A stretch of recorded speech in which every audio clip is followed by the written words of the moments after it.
करते हैं। अगर आज 80 रुपए $1 की कीमत पहुंची है, इसका मतलब यह है कि हम निर्यात करने में फिसड्डी साबित हो रहे हैं और आयात लगातार कर रहे हैं। रेलवे को 400 एक्स्ट्रा दिया, मैंने भी दिया।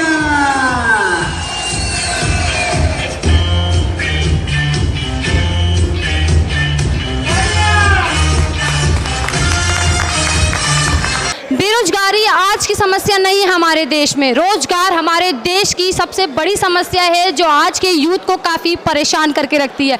नमस्कार, मेरा नाम है अवंतिका यादव, मैं हूं प्राइम न्यूज़ 24 से।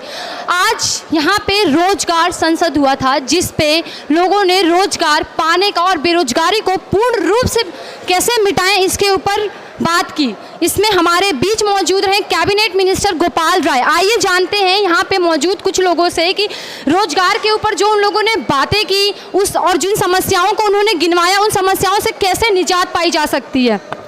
जी, आपका नाम? जी, मैं अनिल धाकड़ CYSS से।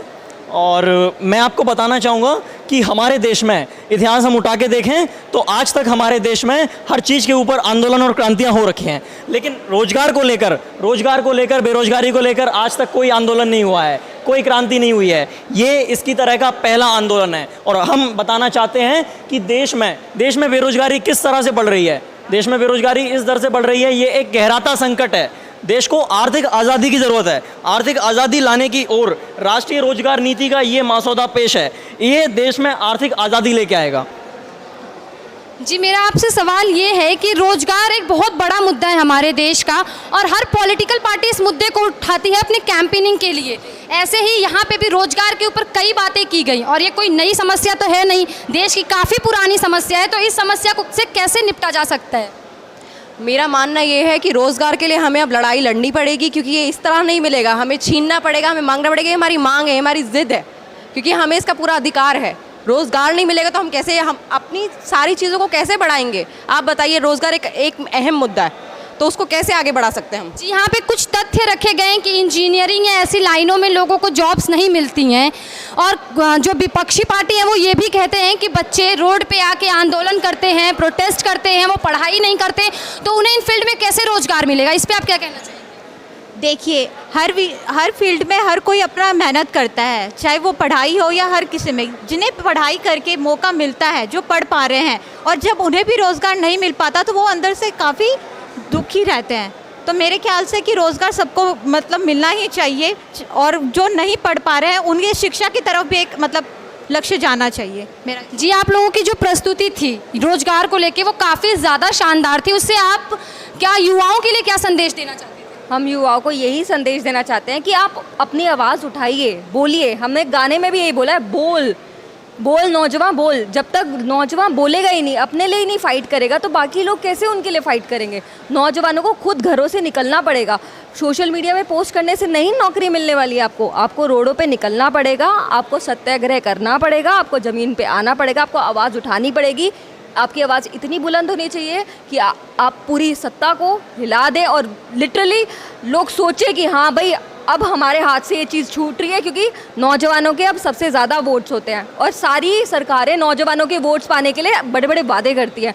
तो इसलिए अब हमें हमारे नौजवानों को ये सबसे पहला मुद्दा होना चाहिए कि हमें नौकरी चाहिए, तभी हम आपको वोट देंगे। और इसलिए बस जैसा कि हम जानते हैं, जो इसकी शुरुआत हुई थी वो 19 दिसंबर 2021 को हुई थी, जो पहला रोजगार संसद लगा था। उसके बाद से और अब जो कि आज ये इसका आखिरी संसद है, तब से कोई फ़र्क देखने को मिला है आप लोगों को? कहीं बढ़ोतरी हुई है रोजगारों की, या आप लोग के प्रेशर ने गवर्नमेंट पे कुछ काम किया हो? जो करंट गवर्नमेंट है वो तो रोज़गार पे ध्यान दे ही नहीं रहे। जैसा कि आपने पिछली रिपोर्ट भी देखा है, इस समय इंडिया में 45% की बेरोजगारी रेट चल रही है।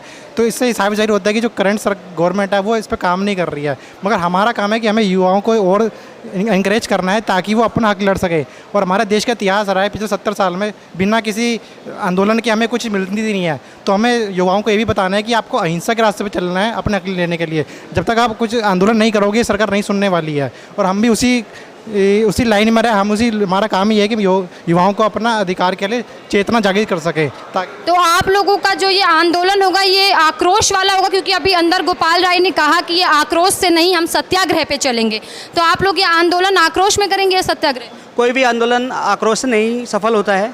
हमारा आंदोलन हमेशा सत्याग्रह के लिए था, सत्याग्रह से ही ऐसे तो आपकी सरकार कभी बात सुनेगी नहीं, क्योंकि जो जिन लोगों ने सत्याग्रह किया बहुत मुश्किलों के बाद उन्हें सफलता मिली। अरविंद केजरीवाल जी इसका बेस्ट एग्जाम्पल है, उन्होंने सत्याग्रह से ही सारे अभी तक आंदोलन किए हैं। इलेक्शन का जो ताल कटोरा में हुआ था, मैं उस टाइम पे भी वहाँ पे थी और वो मूवमेंट भी ऐसे ही शुरू हुआ था। आप देख सकते हो, भूख हड़ताल भी करी थी, लोग बेहोश भी हुए थे, पर हार नहीं मानी थी। आज सरकार खड़ी है, आज सरकार बनी है, कितनी बार बन चुकी है और रोजगार भी दिया है। अग्निपथ और अग्निवीर, ये दो इस टाइप पे ऐसे वर्ड्स हैं जो बहुत ज़्यादा उछाले जा रहे हैं, और कहा जा रहा है कि ये जो भर्तियां निकलेंगी अग्निपथ की, उससे देश में जो रोजगार की समस्या है वो पूर्ण रूप से खत्म हो जाएगी। इस पे आपका क्या कहना है? इस सेंट्रल गवर्नमेंट जो है बनी बनाई नौकरियों को खाना चाहती है, बनी बनाए रोजगार को इंसानों से छीनना चाहती है। इस मुकाम पे पहुंच चुके हैं कि जो देश के सैनिक देश की सेवा के लिए अपने घर बार से दूर हैं, उनकी भी नौकरियों को, उनके भी रोजगार को छीनने में लगी हुई है। जहां उनकी 15 से 20 साल की नौकरी थी, अब सिर्फ 4 साल की नौकरी कर दिया, वो भी विदाउट पेंशन। सेंट्रल गवर्नमेंट की पॉलिसी अभी तक की सबसे नाकारा पॉलिसी साबित हुई है, जो भारत में हर बेरोजगार को उत्पन्न हर दर की बेरोजगारी को उत्पन्न कर रही है, जिसमें ना तो किसान है ना तो जवान है। हमारे देश में रोजगार बहुत बड़ा मुद्दा है, गरीबी बहुत बड़ा मुद्दा और कई समस्याएं हैं, लेकिन फिर भी देश में जो समस्याएं सबसे ज़्यादा उभर के आ रही हैं वो धर्म की समस्या आ रही है कि किसी ने हिंदू धर्म पे कुछ बोल दिया, मुस्लिम धर्म पे बोल दिया। उस पर आप लोग क्या चाहते हैं कि देश के युवा उसको लेके क्या डिसीजन बनाएं कि ज़्यादा बड़ी समस्या क्या है? देखो, धर्म की समस्या ही इतनी हो रही है कि हम लोग इस पर कुछ नहीं बोलना चाहेंगे। हम कुछ भी बोलेंगे तो हमारे लिए नेगेटिव जाएगा, तो हम लोग इस पर कमेंट ही नहीं करना चाहते। धर्म की समस्या जो है वो करंट जो गवर्नमेंट है उसने जानबूझ के पैदा करे युवाओं को उनका ध्यान भटकाने के लिए। अगर युवा धर्म की बात नहीं करेंगे तो वो रोजगार मांगेंगे। तो गवर्नमेंट जो करंट भारत सरकार है वो यही चाहती है कि युवा हिंदू मुस्लिम में उलझे रहे। काम करती है, अगर रोजगार की बात करेंगे तो फिर लोग जॉब्स मांगेंगे। आप उनका वो डाइवर्ट करना चाहती हैं कि हिंदू मुस्लिम कर दो, ये रोजगार को भूल जाएंगे। बोलना चाहूँगी, जाति धर्म के चश्मे उतारो, एटलीस्ट अपने रोजगार के लिए फाइट करो। ये जाति धर्म से कुछ नहीं होने वाला है। आइए यहाँ हम और बात करते हैं कुछ लोगों से कि उनका रोजगार के मुद्दे पे क्या कहना है। जी सर, आपका नाम? नितिन यादव। जी सर, जैसा कि हम जानते हैं रोजगार हमारे देश में कोई आज की समस्या नहीं है, बहुत पहले से और काफ़ी बड़ी समस्या है। तो आपको क्या लगता है इन समस्याओं से हमें कैसे निजात मिल सकता है? समाधान आज से अगर मैं 5-10 साल पीछे चले जाऊं तो समाधान ये था कि पहले के लोग एक सरकारी नौकरी की तरफ जाते थे, सरकारें नौकरी देती थी। युवा अगर ग्रामीण क्षेत्र में भी हम देखें तो ग्रामीण क्षेत्रों में किसानों के जो बच्चे थे, मतलब फौज की तैयारी करा करते थे, पुलिस की तैयारी करते थे, पढ़े लिखे होते तो शिक्षक बन जाते थे। पर अब पिछले 10-15 सालों से आप देखो तो समस्या क्या पैदा हो रही है कि जो जनसंख्या है वो लगातार बढ़ रही है, पर दूसरी तरफ जो नौकरी थी वो कम होते चले गए। तो एक समय ऐसा आ गया है कि आज का युवा बेरोजगारी से दर दर भटक रहा है। और मुझे ये चीज़ कहते हुए बिल्कुल दुख नहीं हो रहा है कि समस्या कहाँ है। समस्या हम में नहीं, हमारा युवा शिक्षा नीति के अनुसार पढ़ रहा है। सरकारें नौकरी क्यों नहीं देना चाहती, इस चीज़ का जवाब नहीं है। आप देखो कि अभी एक अग्निवीर लागू की गई।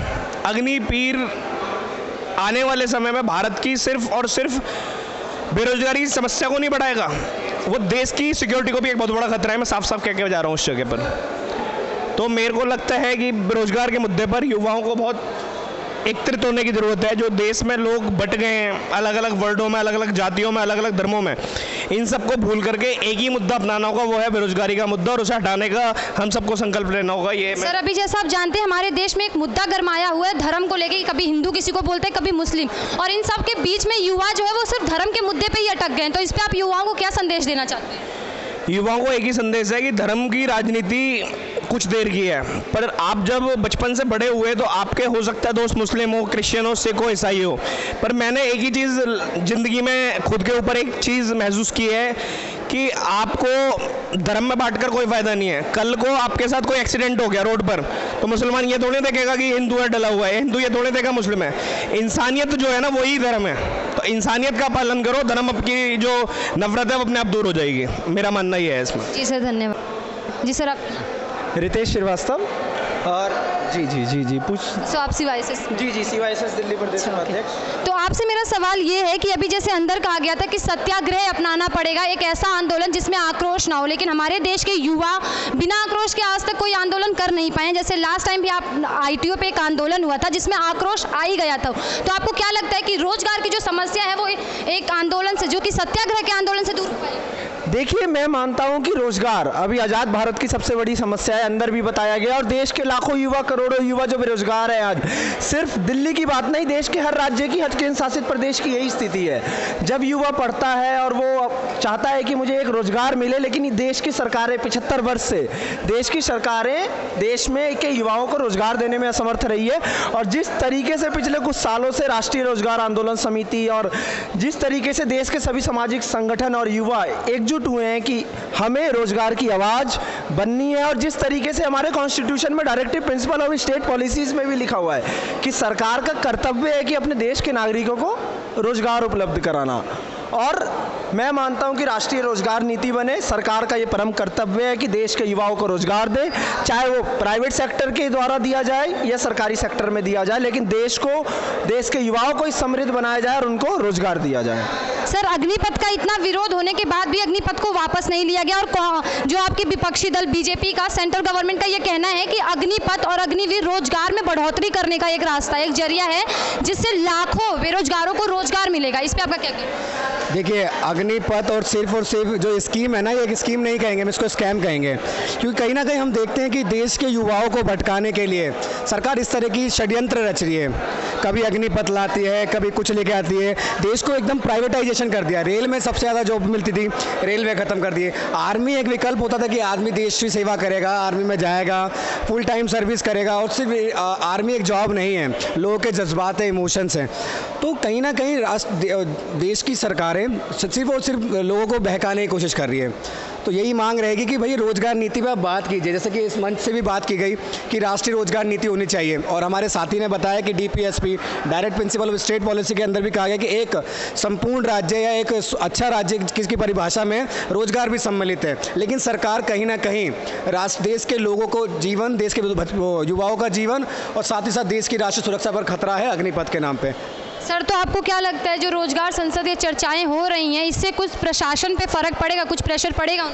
देखिए, एक अभी जो हमने बनाया है रोजगार के लिए ड्राफ्ट बनाया है, वो ड्राफ्ट 15 अगस्त से पहले सेंट्रल गवर्नमेंट को भेजा जाएगा। अगर सेंट्रल गवर्नमेंट उस विषय में बात करती है या स्कीम में ये योजना लेकर आती है या इस ड्राफ्ट को लागू करते तो ठीक है, नहीं तो 16 अगस्त से दिल्ली के अंदर पूरे देश भर से लोग आएंगे और एक सत्याग्रह के बल पर देश में आंदोलन करेंगे और रोजगार जैसी मांग पर लड़ेंगे और डटेंगे। और ये आंदोलन पूरा अहिंसा होगा, हिंसात्मक नहीं होगा, हिंसात्मक होगा, जिसके लिए हम सब ने कमर कस ली है। और तमाम देश के युवाओं ने, महिलाओं ने, बुजुर्गों ने और देश के जो भी देश से प्यार करते हैं उन सब लोगों ने इस चीज़ के लिए एक संकल्प करा है कि हम इस मुद्दे पर लड़ेंगे और लड़ेंगे। सर, जैसे कि हम जानते हैं कि रोजगार की समस्या काफ़ी पुरानी है और हमारे देश में जनसंख्या भी बहुत ज़्यादा है, तो आपको क्या लगता है कि इस समस्या का समाधान जल्दी से जल्दी निकल पाएगा?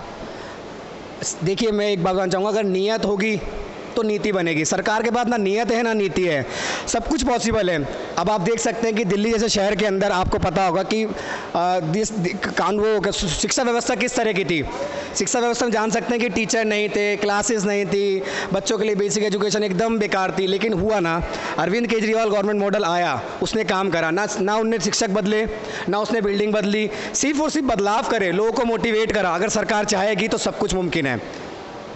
जैसा कि हमने यहाँ बात की और इन लोगों से पता चला कि अगर सरकार ने रोजगार के मुद्दे को लेकर कुछ नहीं कहा तो 16 अगस्त को यहाँ से काफ़ी बड़े आंदोलन का आह्वान होगा। आगे की खबर जानने के लिए जुड़े रहिए हमारे साथ। मैं अवंतिका यादव, प्राइम न्यूज़ 24 से कैमरामैन लतीश यादव के साथ।